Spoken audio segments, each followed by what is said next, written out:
मैं सिर्फ इतना कह रहा हूं, हर्षवर्धन जी, जो सतीश जी ने कहा कि अगर किसी और धर्म या मजहब के संगठन के साथ होता, मैं कह रहा हूं अगर कोई पॉलिटिकल पार्टी है जो कि ओपनली किसी संगठन के साथ है, ऐसा तो नहीं है कि बीजेपी और आरएसएस के बीच में कोई कनेक्शन नहीं है और उन्होंने सडनली वोट जीतने के बाद, जनता का समर्थन लेने के बाद, जनता से वोट लेने के बाद बताया हो देखो मेरा ये कनेक्शन है अम्बिकल कॉर्ड का आरएसएस के साथ। सबको पता है, 14 से पहले भी, 14 के बाद भी, 14 में भी पता था, 19 में भी, 24 में भी, कि बीजेपी एंड आरएसएस अब बेसिकली एक ही पेड़ की दो शाखाएं। कंफ्यूजन पैदा, सुनिए। हाँ सर बोलिए। अरे सुनिए, बोलिए सर, सुन रहा हूं। अरे सुनिए, हाल के में कंफ्यूजन पैदा हो गया ना। नड्डा साहब ने कह दिया कि बीजेपी बहुत आगे बढ़ गई। अब आप बीजेपी की इंटरनल पॉलिटिक्स में अब आप थोड़े, सर देखिए, you are a senior journalist, अब आप मजे ले रहे हैं। अरे आप बीजेपी की इंटरनल पॉलिटिक्स से नहीं, आप चुटकी, सर आप चुटकी लीजिए, उसमें मेरे को कोई इशू नहीं है, लेकिन मैं इन प्रिंसिपल बात कर रहा हूं सतीश सर। हर्षवर्धन जी, जो मध्य प्रदेश में हुआ, मेरी जगह विजुअल्स ले आइए, जो मध्य प्रदेश में हुआ, बंगाल में हुआ, आंध्र प्रदेश में हुआ, बिहार में हुआ, वो कोई सही बोल नहीं सकता, लेकिन क्या आरएसएस बीजेपी का इतना, मतलब ये इतना बड़ा इशू है?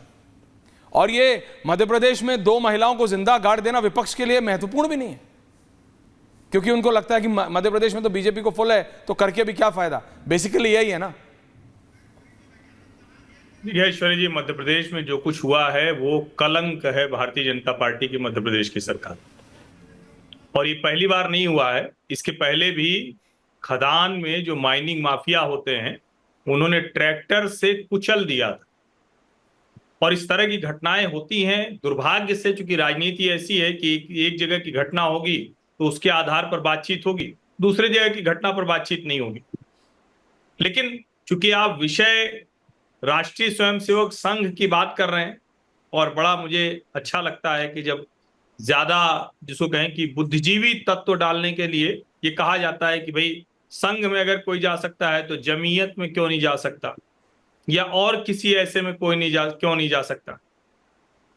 जो इस देश की माटी को सम्मान करने को तैयार नहीं हो, वंदे मातरम कहने को तैयार नहीं हो, जो इस देश की माटी को, जो इस देश की संस्कृति को, विरासत को बिल्कुल मानने को तैयार नहीं हो, जिस संगठन के ऊपर अलग अलग समय पर आतंकवादी गतिविधियों में शामिल होने के आरोप लगे हों, जिस जगह से निकलकर देशद्रोही हरकतों में बाकायदा गिरफ्तारियां हुई हों, और मैं एक सवाल पूछ रहा हूं, या कहें कि छोड़कर जा रहा हूं, गांधी जी की अगर उस हत्यारे नाथूराम गोडसे ने हत्या नहीं की होती तो आज देश की स्थितियां क्या होती? जरा इसको, देश को सुनना, सोचना, समझना चाहिए। उस हत्यारे ने गोली मार दी, गांधी जी तो मर गए, और गांधी जी को लेकर एक पार्टी इस देश के समानार्थी बन गई। आप इसको सोचिए जरा, इतनी बड़ी साजिश तो दुनिया के किसी हिस्से में नहीं हुई हो। और राष्ट्रीय स्वयंसेवक संघ 1925 में जब बना तो वजह क्या थी? डॉक्टर केशव बलिराम हेडगेवार कौन थे? वो तो कांग्रेसी थे ना, क्योंकि कांग्रेस किसी एक पार्टी का नाम नहीं था। स्वतंत्रता आंदोलन में जिनको लड़ना था, जिनको लगता था कि भाई अंग्रेज हैं, इनसे हटाएंगे, लाल बाल पाल की पार्टी थी। सुभाष चंद्र बोस गांधी के झगड़े थे, फिर भी वो पार्टी थी। लाला लाजपत राय की पार्टी थी, भले अलग अलग समय पर अलग अलग लोग बताएं कि अरे नहीं, गणेशोत्सव तो हिंदू उन्माद का पर्व है, ऐसे भी ढेर सारे सेकुलर मिलते हैं। और आज जब राष्ट्रीय स्वयंसेवक संघ पे हटा दिया, ये कोई सरकार ने एहसान थोड़ी ना किया है, समय से करना चाहिए था। राष्ट्रीय स्वयंसेवक संघ में अगर किसी के जाने से किसी को दिक्कत है तो उसके मन में कुछ कलुषता है, वो सांप्रदायिक आदमी।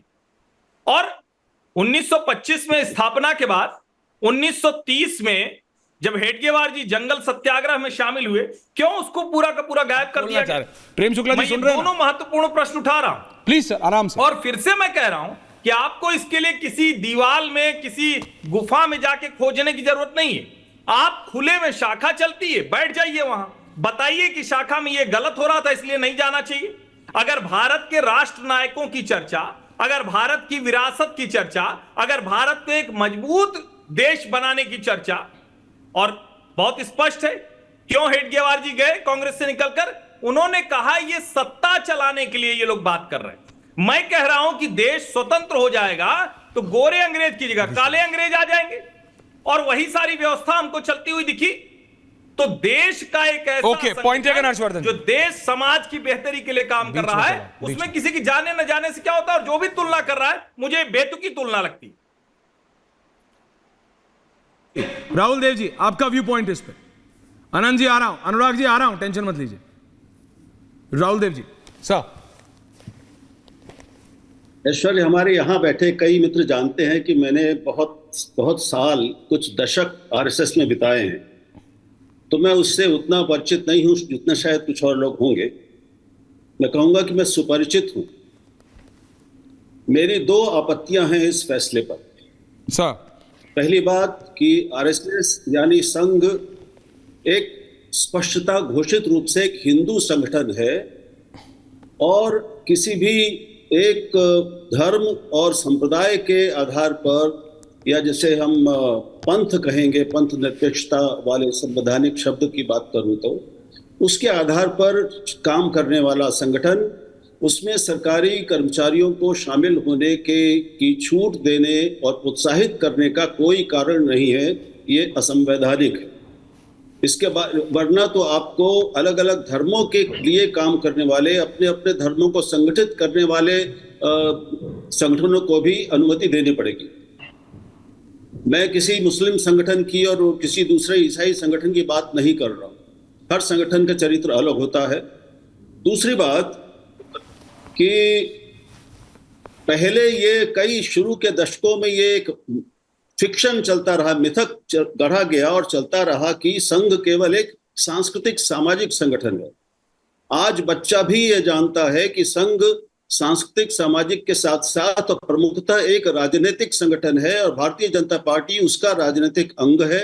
संघ के स्वयंसेवक और अधिकारी बाकायदा घोषित रूप से भाजपा में काम करने के लिए भेजे जाते हैं। संगठन मंत्री नाम का पद इसीलिए बनाया गया है जो संघ और सरकार, संघ और भारतीय जनता पार्टी के बीच में समन्वय का काम करे।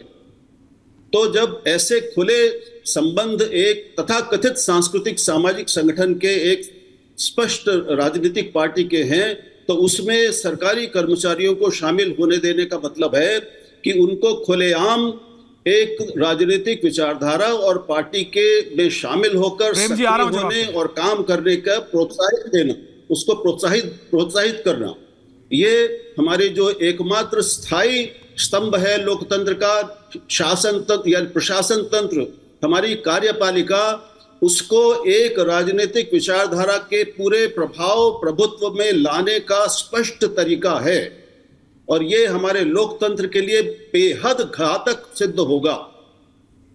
हम दो लोगों से ही उम्मीद करते हैं, वैसे तो तीन से ही, कि न्यायपालिका, कार्यपालिका और प्रेस, जिसको हम पत्रकारिता कहते हैं, उसको आप संवैधानिक न भी माने तो ये अपने अपने काम में पूरी तरह तटस्थ हो, निष्पक्ष हो, किसी भी एक विचारधारा या रुझान की ओर झुके हुए न हो, उससे प्रभावित न हो। अगर कार्यपालिका को इतने खुलेआम इस तरह से एक राजनीतिक संगठन, राजनीतिक और सांप्रदायिक संगठन के शामिल होने का, जो एक सांप्रदायिक इसलिए कह रहा हूं कि वो एक वो हिंदू संगठन है, घोषित रूप से हिंदू संगठन है, वहां पे मुसलमानों या अल्पसंख्यकों का प्रवेश नहीं होता। मैं अब इसके विस्तार में नहीं जाऊंगा। तो इसलिए मैं इसको बहुत घातक मानता हूं और ये बहुत खतरनाक है। मैं समझता हूं कि इस पर सरकार तो नहीं लगाएगी, लेकिन न्यायपालिका इस पर इसका संज्ञान लेगी और इस पर बहुत गहराई से विचार करके उच्चतम स्तर पर कोई एक निर्णय लेगी। पॉइंट